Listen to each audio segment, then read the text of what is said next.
La relation entre Meghan Markle et son père Thomas Markle continue de susciter de nombreuses interrogations, surtout depuis qu'il a été révélé hier que Thomas avait subi une amputation de la jambe à cause d'un caillot sanguin. Peu après, il a accordé une interview dans laquelle il a démenti les informations affirmant que Meghan avait tenté de le contacter. Selon lui, elle ne l'a pas fait. De son côté, l'équipe de Meghan affirme avoir envoyé un email pour obtenir des informations sur sa localisation et son état.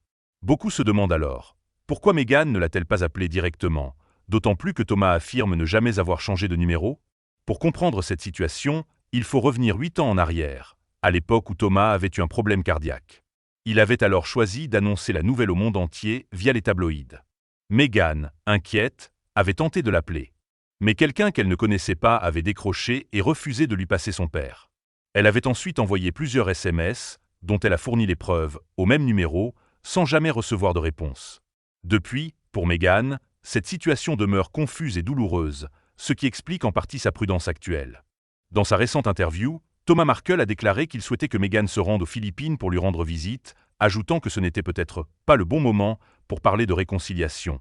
Ce qui a semblé contradictoire à beaucoup. De plus, il continue d'utiliser les médias tabloïds pour s'exprimer, allant même jusqu'à demander à une journaliste du Daily Mail d'informer ses 2 autres enfants, Samantha et Thomas Jr., de l'amputation de son pied. Cette décision a surpris de nombreuses personnes, car il était supposé que Thomas Jr. vivait près de lui et aurait donc dû être au courant. Enfin, Thomas affirme vouloir rencontrer le prince Harry, ainsi que ses petits-enfants Archie et Lilibet.